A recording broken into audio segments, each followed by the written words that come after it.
Assalamualaikum warahmatullahi wabarakatuh. Kita masuk ke pertemuan yang ketiga, melanjutkan tentang struktur atom pekan kemarin. Pembahasan tentang beberapa soal kita lakukan di Meet. Hari ini kita mulai pembelajaran dengan berdoa bersama-sama. Semoga nanti setelah pembelajaran ini Anda mendapatkan hal yang bermanfaat. Berdoa dipersilakan. Bismillah.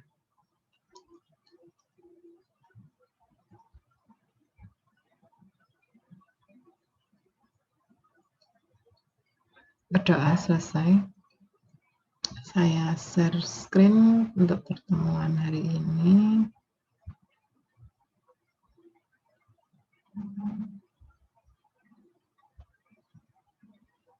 Kemarin kita membahas tentang sejarah model. Hari ini saya lanjutkan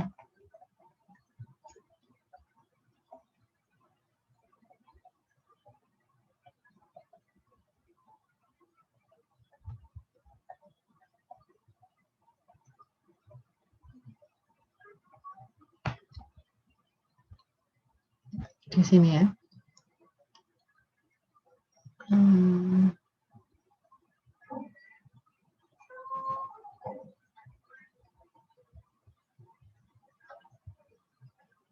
Ya, jika pertemuan yang sebelumnya kita membahas struktur atom mulai atom kuno diungkapkan oleh Demokritus bahwa atom adalah sesuatu yang tidak bisa dibagi lagi dan seluruh elemen yang ada di muka bumi ini tersusun oleh partikel kecil yang tidak bisa dipisah atau tidak bisa dibagi lagi, kemudian diperbaiki oleh Dalton 2000 tahun kemudian dengan prinsip atom itu seperti bola biliar yang partikel-partikelnya seperti bola keras bermasa, diperbaiki kembali oleh J.J. Thomson bahwa tidak hanya seperti bola keras bermasa tapi juga punya muatan negatif yang tersebar merata di permukaannya. Kemudian diperbaiki kembali oleh Rutherford bahwa ternyata atom tidak seperti itu, ya. Atom punya massa hanya di inti atomnya, dan inti atom itu tidak hanya punya proton tapi juga punya neutron yang bermassa tapi tidak bermuatan dan dikelilingi oleh elektron. Nah, ketika teori-teori atom yang sudah saya jelaskan, saya anggap 3 karena Demokritus tidak mewakili teori ya, karena dia hanya berpikir bahwa segala sesuatu yang ada di muka bumi itu tersusun dari partikel kecil, tapi tidak disertai dengan pendapat empirik atau pendapatan yang disertai dengan percobaan. Sehingga saya simpulkan ada 3, Dalton, model biliar, kemudian Thomson, model cooking, ya, model roti, puding, kemudian modelnya Rutherford. Ketiga model ini tidak pernah membahas di mana posisi elektron. Jadi entahlah, pokoknya elektron tidak tahu posisinya ada di mana. Yang jelas dia itu mengelilingi, ya, dia itu yang jelas mengelilingi inti atom. Nah, oleh Bohr tahun 1913, ya sekitar 5-10 tahun ya setelah Rutherford, ya, dia menemukan model Jimmy Neutron. Ya, Jimmy Neutron itu apa? Di mana elektron itu mengelilingi inti seperti planet mengelilingi matahari. Jadi dia berpikiran bahwa inti atom itu seperti matahari, kemudian planet-planet yang di sekitarnya itu mengelilingi matahari, ya. Elektronnya mirip seperti planet, jadi mengelilingi matahari seperti ini. Karena mengelilingi matahari ini berarti punya lintasan, ya. Jadi kalau semakin banyak elektron, semakin banyak lintasan. Kemudian Niels Bohr juga menyatakan bahwa elektron itu punya orbit, ya, punya tempat untuk melintas tadi. Kemudian elektron ditemukan oleh Bohr bahwa bisa melompat antar level dengan energi yang ditambahkan atau dilepaskan. Ini secara umum hasil penemuan Bohr bahwa elektron itu nggak sembarangan mengelilingi inti atom, tapi dia pertama punya orbit sendiri. Orbitnya itu menunjukkan energi yang dia punyai atau level energi yang dipunyai. Kemudian dia juga bisa melompat ke level energi yang lebih tinggi atau yang lebih rendah, tergantung energi yang ditambahkan atau dilepaskan dari dirinya. Modelnya Bohr ini terkenal dengan nama Jimmy Neutron. Saya tidak tahu kenapa dinamakan Jimmy Neutron. Mungkin namanya ada nama Jimmy-nya.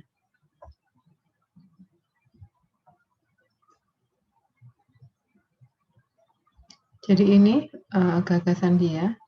Jadi elektron-elektron yang ada di dalam sebuah atom itu berputar di sekitar inti positif atau pusat masanya, di protonnya. Seperti planet di dalam tata surya, seperti ini. Jadi ini ada misalkan 3 proton, nanti akan ada 3 elektron yang mengelilinginya. 3 elektron ini nanti berada di orbitnya masing-masing. Ada 2 elektron di orbit yang pertama, sisanya nanti di orbit yang terluar.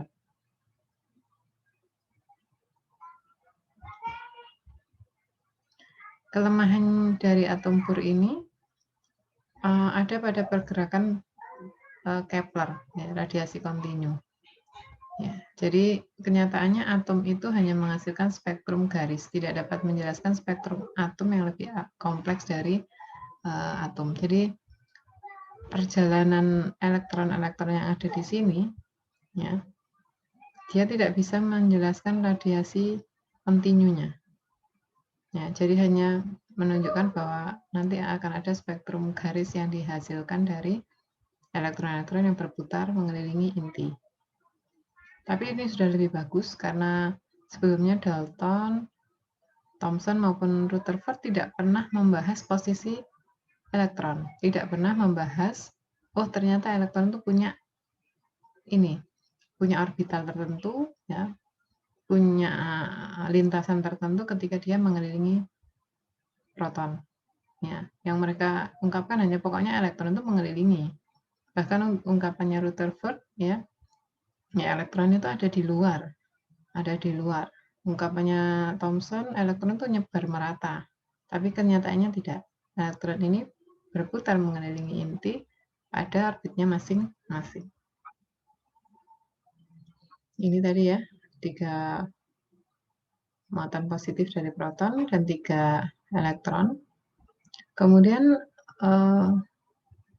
Bohr juga menambahkan bahwa elektron berputar pada orbital tertentu itu dengan energi tertentu. Kenapa tadi dikatakan di sini misalkan ada 3 proton di inti, ada 2 elektron yang ada di orbital pertama, ada elektron yang sisanya ada di orbital kedua. Ini terkait dengan energi yang dimiliki oleh masing-masing elektron. Ya, jadi tingkat energinya dikuantisasi dan digambarkan dengan orbit yang ditempati oleh elektron itu. Ini misalkan. Jadi jumlah langkah-langkah dari tangga ini kan bisa dihitung. Ya. Orang bisa dikatakan berada di suatu tempat kalau dia berada di salah satu anak tangga. Kalau dia sedang melangkah, dia tidak bisa dikatakan berada di salah satu anak tangga. Ini anak tangga pertama, kedua, ketiga, keempat, kelima, keenam. Seseorang dikatakan berada di anak tangga kedua kalau dia stand atau berdiri tetap di sini. Tapi kalau dia sedang melangkah, dia tidak bisa dikatakan berada di antara. Ya, posisi antara tidak ada. Dia harus ada di orbital tertentu. Ya. Jadi tidak ada tingkat energi di antara 2 langkah. Tingkat energi 1 dengan 2 misalkan. Tidak ada. Tapi dia harus ada di level energi tertentu atau orbital tertentu dulu baru dihitung energi yang dimiliki. Nah, model atom Bohr ini nanti menghasilkan banyak sekali terobosan-terobosan. Ya, yang pertama, elektron itu ternyata mengelilingi inti pada lintasan yang berbeda. Nanti tergantung dengan energi kinetik dan energi potensialnya. Ya. Gerakan elektron ini mencegahnya jatuh ke dalam inti atom. Ya. Jadi gerakan energi kinetik, energi potensial itu tetap menjaga posisi elektron ini biar tidak nempel di proton. Kan harusnya elektron bermuatan negatif, masanya kecil lagi, harusnya dia kan nempel di proton. Ya, karena proton ini tarikannya cukup kuat. Tapi dia tidak sampai nempel karena dia punya energi kinetik dan energi potensial yang dia tetap menjaga posisi dari inti. Elektron juga dapat berpindah dari lintasan dengan tingkat dasar, misalkan tingkat yang di sini, ke tingkat energi yang lebih tinggi jika menyerap energi. Jadi kalau ada elektron di sini, dia ingin pindah lintasan keluarnya. Ya, dia harus dapat tambahan energi. Ya, dia harus dapat tambahan energi, nanti dia bisa pindah ke lintasan yang lebih luas. Dia juga bisa pindah dari lintasan yang lebih tinggi, ya, lintasan yang terluar ke lintasan yang lebih dalam, tergantung energi yang didapatkan. Nah, setiap lintasan nanti diisi sejumlah elektron yang punya jumlah maksimal, yang dia katakan dengan rumus 2n kuadrat. 2n kuadrat ini dia dapatkan dari beberapa percobaan, ya. Dia coba mulai atom hidrogen kalau tidak salah. Mulai atom hidrogen, kemudian natrium dia coba, dan dia mendapatkan spektrum elektron yang mengisi tiap-tiap lintasan itu memiliki formula ini, 2n pangkat 2. Misalkan ini, pada lintasan pertama, n sama dengan 1, jumlah elektron maksimalnya 2n pangkat 2, berarti 2 elektron saja. Ini dia temukan di elektron pada atom hidrogen dan natrium. Ya, hidrogen jelas 1. Dia menempati tidak langsung berada di orbital luar, tapi di orbital yang pertama. Kemudian natrium dia coba, ternyata orbital yang pertama ini penuh dulu dan isinya cuma 2. Kemudian sisanya di yang luarnya. Nanti lintasan yang kedua atau orbital yang kedua, 2n pangkat 2, berarti isi maksimalnya 8. Tidak bisa diisi lebih dari 8. Diisi 7 bisa. Diisi kurang dari 8 bisa. Kemudian di lintasan ketiga ini 18, 2n pangkat 2. N pangkat 3 pangkat 2, 9, 9 kali 2, 18. Dan selanjutnya, dan selanjutnya. Ya, meskipun dia hanya mencoba di beberapa atom sederhana seperti atom hidrogen, natrium, litium, tapi ternyata rumusan dari Bohr ini memang sepenuhnya benar, ya, sepenuhnya benar, dan telah diuji coba pada unsur atau atom sejumlah 118 unsur ya yang sudah ditemukan sekarang, dan semuanya betul. Ya, bahwa memang lintasan-lintasan itu memang mengikuti dari rumusan yang dia dapatkan, 2n pangkat 2.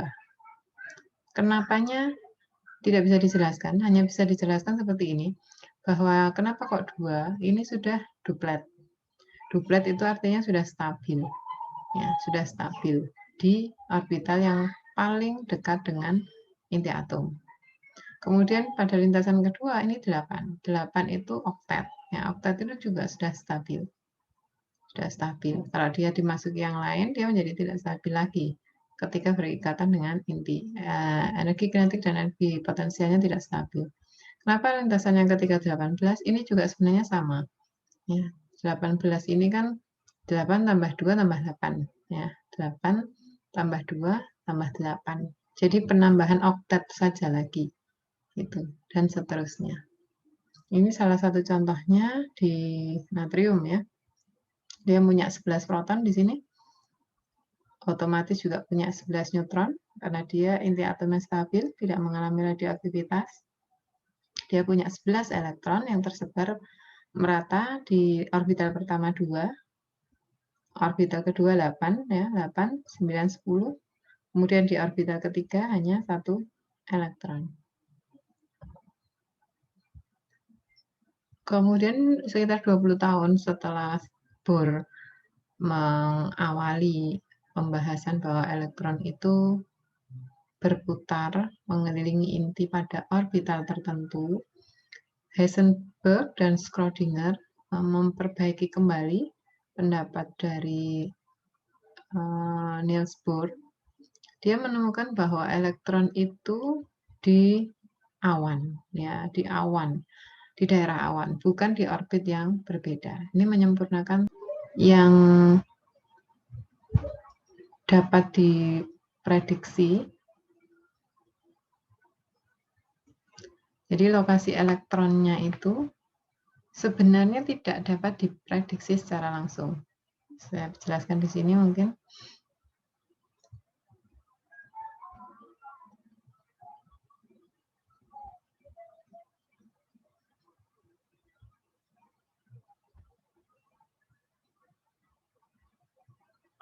Ya, jadi sebelumnya kan si siapa ini? Bohr menemukan kalau elektron itu ada di lintasan tertentu. Lintasan itu kan punya jari-jari. Lokasi di mana dalam jari-jari itu posisinya yang bisa ditempati elektron itu tidak bisa diprediksi menurut Schrödinger. Jadi karena tidak bisa diprediksi, Heisenberg dan Schrödinger ini menggunakan pendekatan model mekanika kuantum, di mana posisi elektron itu nanti bisa dilihat dari fungsi gelombang dan fungsi partikel. Sebentar, ini saya lihat dulu.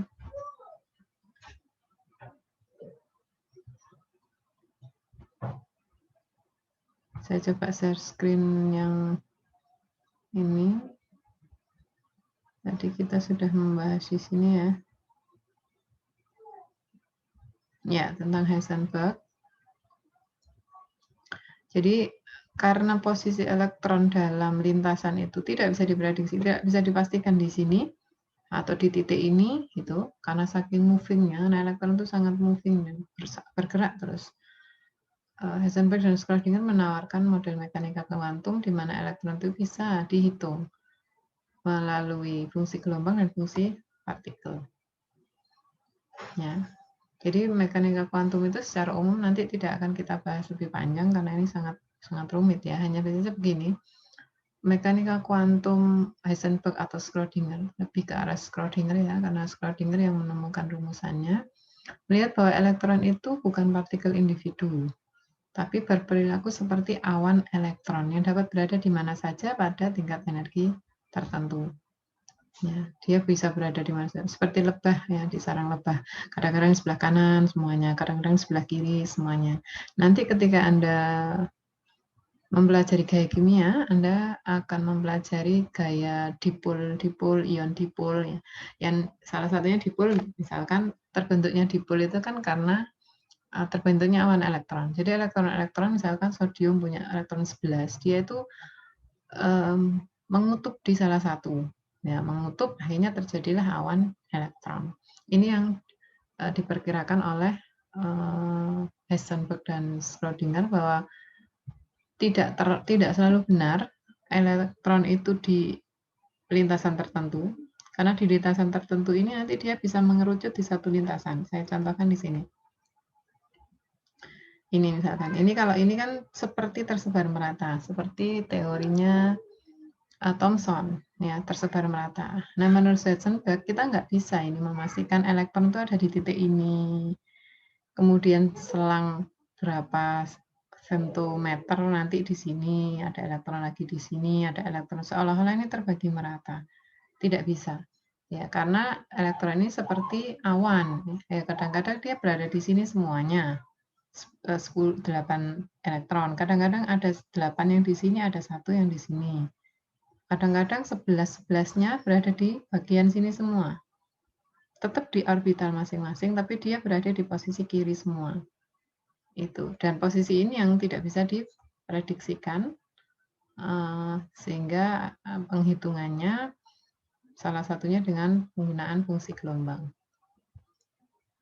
Ini salah satu contohnya.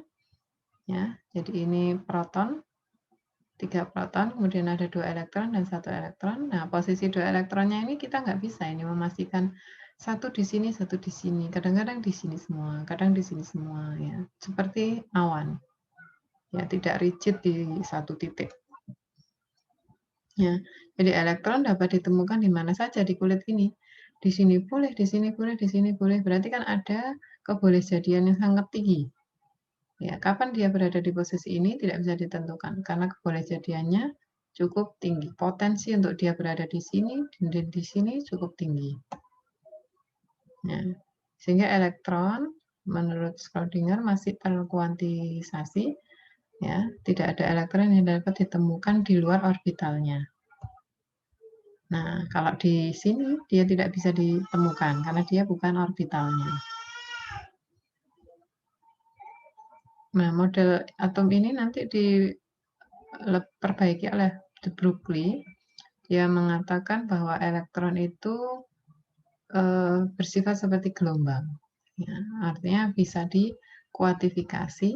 Ya, energi itu bersifat sebagai gelombang. Bisa dikuantifikasi seperti ini. Kemudian Schrödinger mengatakan fungsi gelombang itu sama dengan orbital. Ya.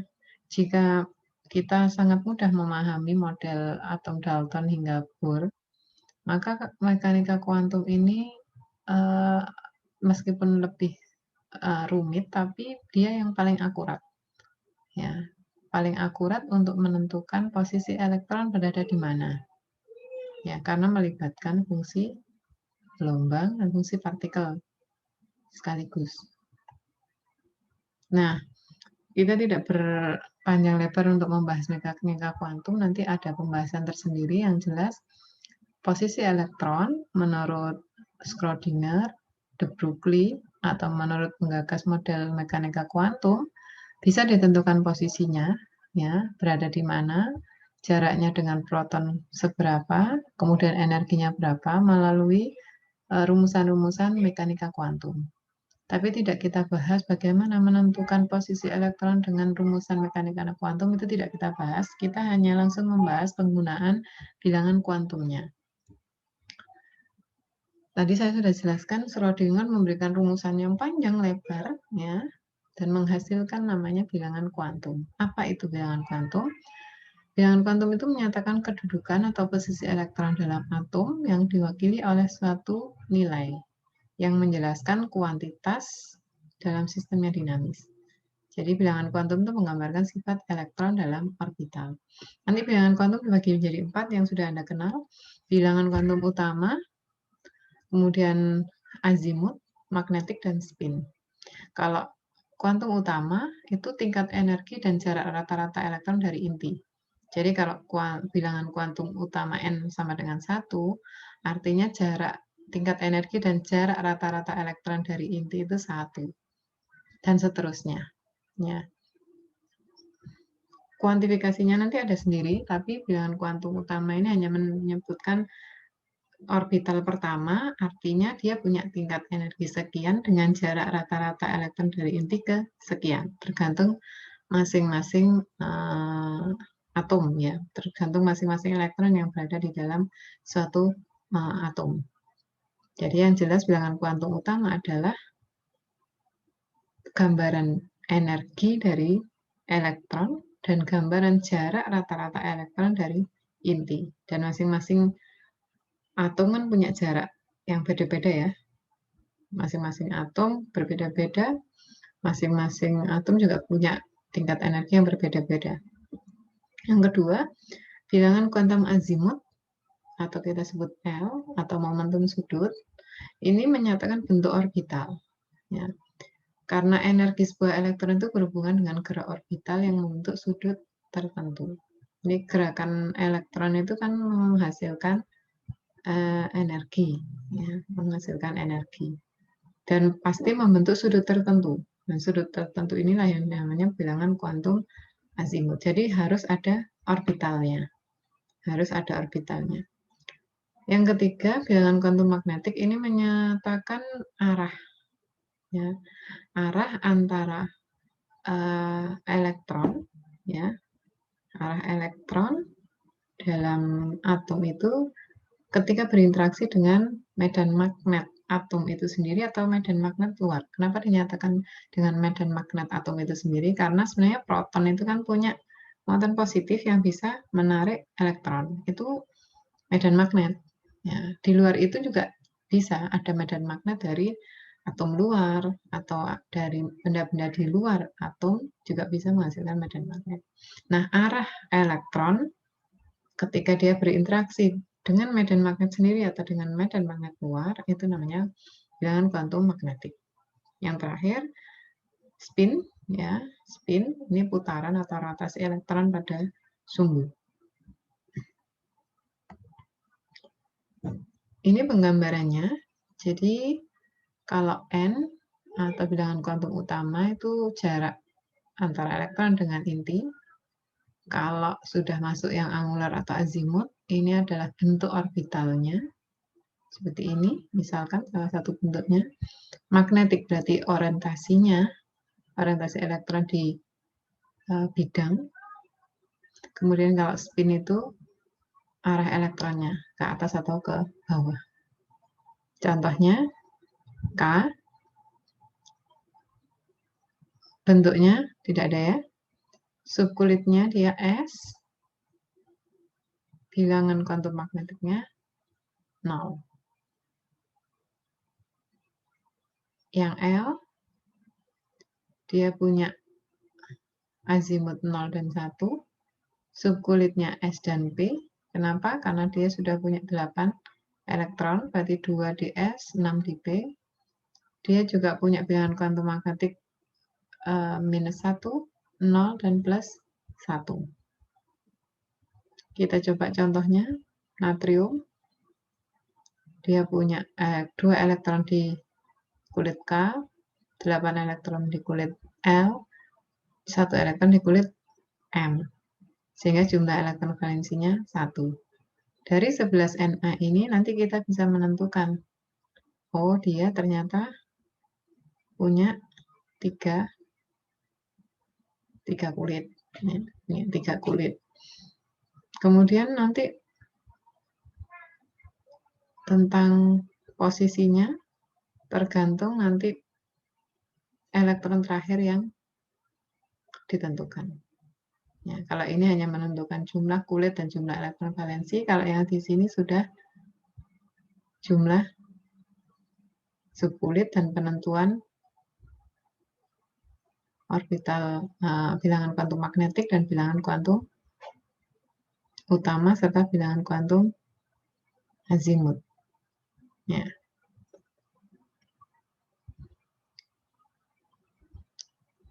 Nah, nanti valensi yang seperti di sini, jumlah elektron valensi.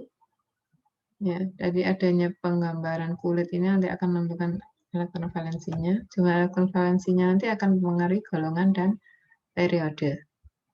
Contohnya, unsur A misalkan, dia punya konfigurasi 2, 8, dan 4. Berarti periodenya dia adalah 3, karena kulitnya ada 3, KLM. Golongannya di 4A. 4 karena elektron valensinya 4. A karena dia bukan transisi. Kemudian selanjutnya X2, 8, 81, konfigurasinya, periodenya dia 4, karena dia punya kulit sampai KLMN. Golongannya dia di 1A, karena elektron valensinya 1. Sehingga nanti elektron valensi ini akan menunjukkan golongan. Elektron valensi 1 berarti golongan 1, elektron valensi 2, 2, dan seterusnya. Dan nama golongannya dipermudah nanti menjadi golongan alkali, alkali tanah, boron, golongan karbon, golongan nitrogen, golongan oksigen, golongan halogen, dan golongan gas mulia. Golongan yang lain ada lagi seperti lantanida, aktinida, tapi itu dimasukkan dalam kategori radioaktif, unsur-unsur radioaktif. Nah, dalam penentuan level energi elektron, kita menganut prinsip Aufbau. Ya, prinsip Aufbau, di mana terdapat energi ya, pada level-level tertentu, misalkan seperti ini, 1S, ya, dia berada di sini, kemudian 2S, dia tingkatannya lebih tinggi, 3S, dia lebih tinggi lagi 4s, 5s, dan seterusnya. Nah, nanti akan jadi urutan konfigurasi. Ya, di mana misalkan ini 1s, dia posisinya di level yang paling rendah, yang 1. Kemudian lagi 2s, kemudian baru 2p. 3s, baru 3p. 4s, 4p, ya, 3s, 3p, 3d. Di bilangan kuantum 3 semua, ya, orbital ketiga. Orbital keempat 4s, 4p, 4d, 4f, dan seterusnya. Ya.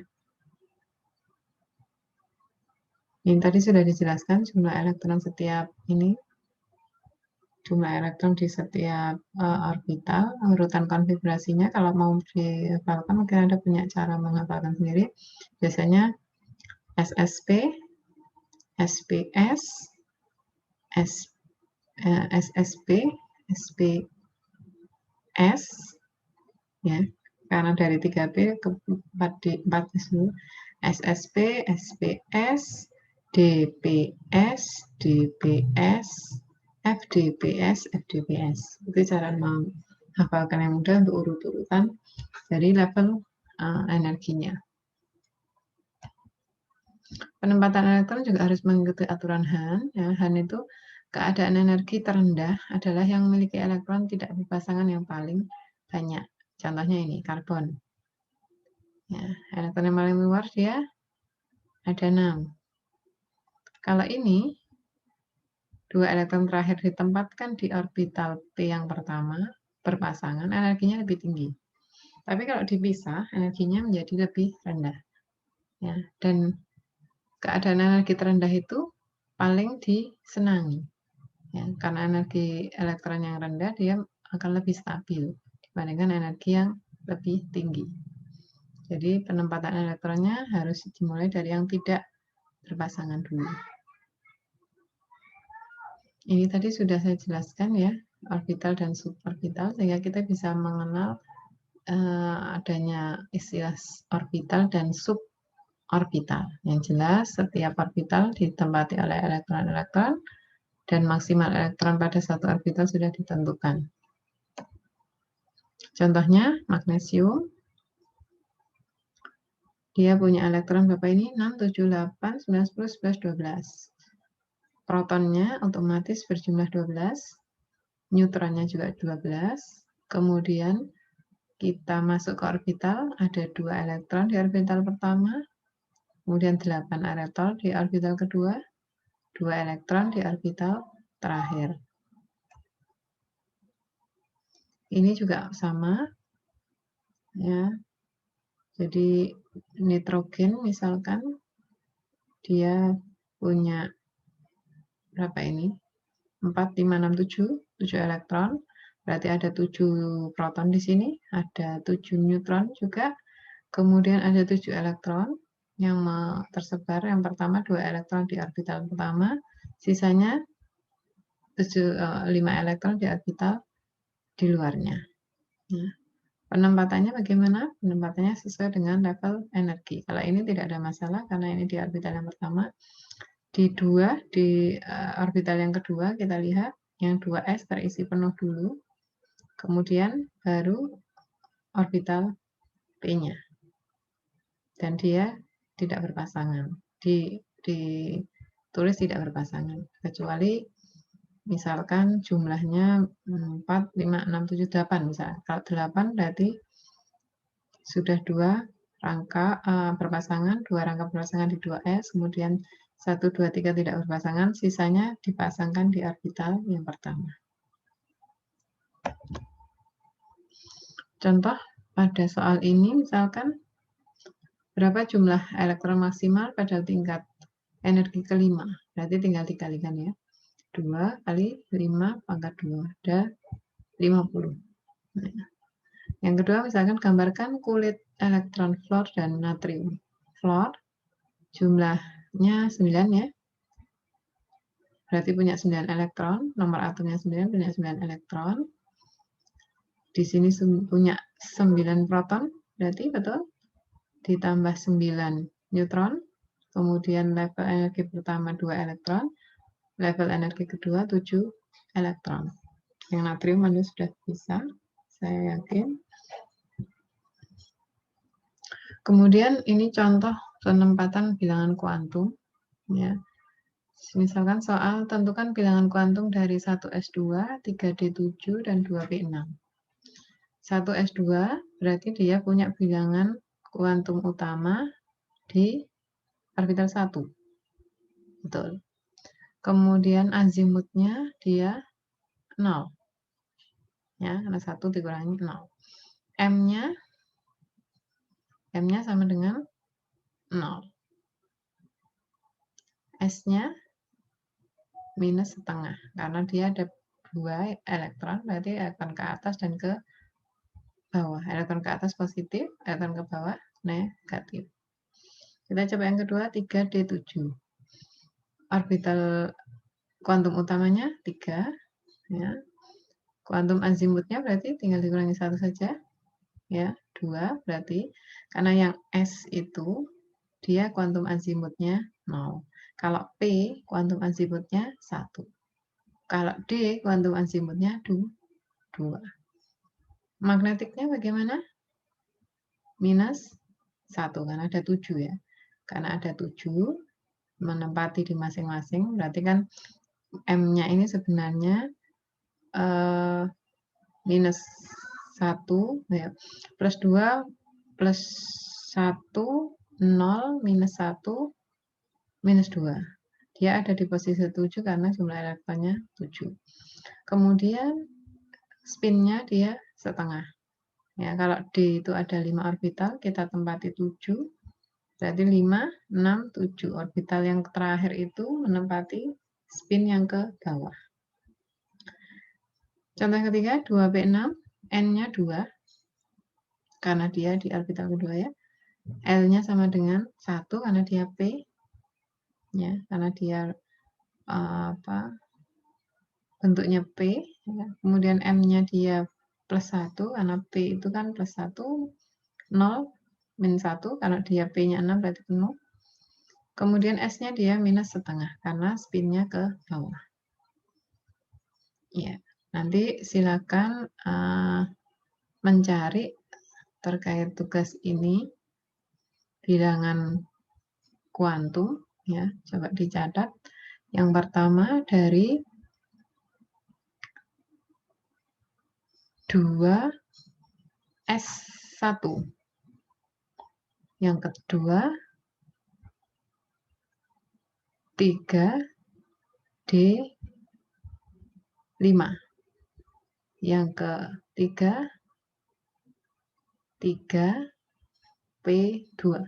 Ya, 3 soal itu silakan ditentukan berapa bilangan kuantum utamanya, berapa bilangan kuantum azimut, magnetik, dan spinnya.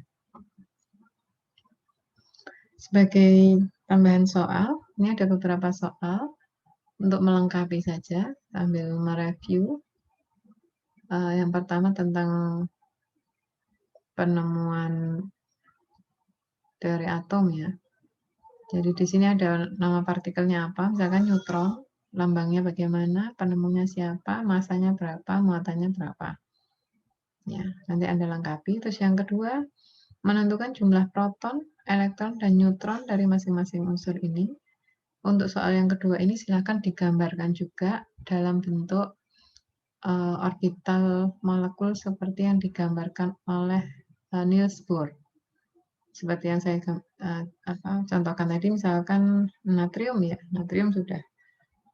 Ya, natrium sudah punya 11 elektron, kemudian protonnya ada 11, neutronnya ada 11, kemudian elektron yang mengelilingi juga 11, disesuaikan dengan orbital masing-masing. Kemudian yang nomor 3, di antara semua soal di nomor 2, mana yang isotop, isobar, dan isoton. Ya, isotop, isobar, dan isoton di antara semua soal ini. Dan Anda tambahkan jika ada isobar, isoton, atau isotop yang lain. Latihan yang kedua, yang pertama, Jadi kita tadi ada berapa soal? Ini ada 3 soal ya. Kemudian ini ada 3 soal, 6. Kemudian ditambahkan soal ke-7. Benar ya? Ya, 3 soal, 3 soal. Ini soal ke-7. Ion X2+ memiliki konfigurasi seperti yang ada di slide. Kemudian nilai keempat bilangan kuantum dari elektron terakhir ya dengan energi tertinggi atom X itu berapa? Silakan diuraikan.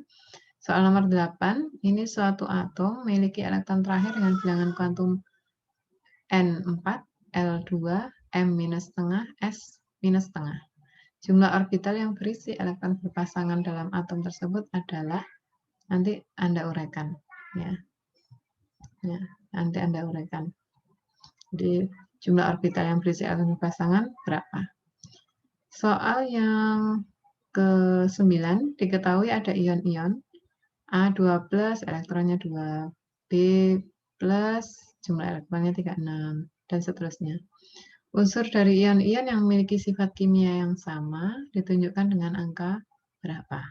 Ya, ingat sifat kimia yang sama ditunjukkan dengan angka berapa? Silakan nanti dicari.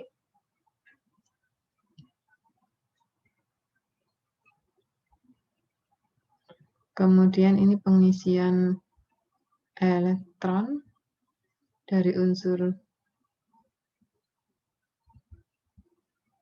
V, W, X, Y, Z. Ini Anda cari bilangan kuantum dari setiap elektron terakhirnya. Ada 10 soal, akan dikerjakan nanti dalam bentuk PowerPoint. Nanti ada beberapa yang saya tunjuk untuk mempresentasikan, atau bisa juga Anda tulis di kertas, nanti di scan dan ditampilkan di PowerPoint untuk kita bahas pekan depan. Saya lanjutkan sedikit ke arah golongan dan periode. Ini saya berikan satu contoh, misalkan golongan 1A, natrium, ya, hidrogen, litium, natrium, kalium, sampai francium. Dia punya kulit KLM6Pg, ya. Karena semuanya punya elektron valensi 1, maka dia masuk golongan 1A. Begitu juga dengan periode, ada litium, berilium, boron, karbon, nitrogen. Dia menempati 2 kulit saja. Elektron valensinya bervariasi, tapi dia punya 2 kulit. Ya, kulit K dan L. Karena itu dia disebut periode 2. Ini akhir dari penjelasan yang bisa saya berikan secara umum, yang bisa saya simpulkan. Niels Bohr itu menutup kelemahan-kelemahan dari atom Dalton, Thomson, dan Rutherford. Karena Niels Bohr ini sudah berani menyatakan bahwa elektron-elektron itu punya orbit. Ya, dia tidak mengelilingi proton itu sembarangan, tapi dia punya orbit. Orbit dia namakan dengan kulitnya. Kulit K, L, M, N, dan tiap kulit memiliki maksimal elektron yang bisa mengisi. Maksimum elektron yang bisa mengisi pada tiap kulit nanti akan diterjemahkan menjadi golongan dan periode. Selain itu, Heisenberg dan Schrödinger menerjemahkan kembali bahwa elektron itu punya posisi penting dan tertentu yang bisa terkuantifikasi dengan fungsi gelombang dan fungsi partikel. Jadi posisinya ada di mana, nanti ditambah dengan aturan Hahn dan aturan Aufbau, maka elektron-elektron itu bisa menempati suatu bilangan kuantum tertentu, ya, yaitu bilangan kuantum utama, bilangan kuantum magnetik, bilangan kuantum azimut, dan bilangan kuantum spin, yang semuanya menunjukkan posisi-posisi suatu elektron dalam suatu atom. Nanti akan kita lihat satu lagi ini, ya. Nanti kita lihat hasil pembahasan Anda terkait soal-soal latihan ini.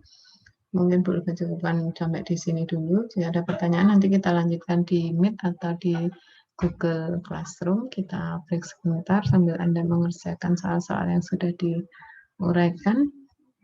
Ulfa stop share dulu. Ya, kita break sebentar sambil menunggu sesi diskusi ya. Semoga bermanfaat semua penjelasan yang Bulfa berikan. Bulfa akhiri, Assalamualaikum warahmatullahi wabarakatuh.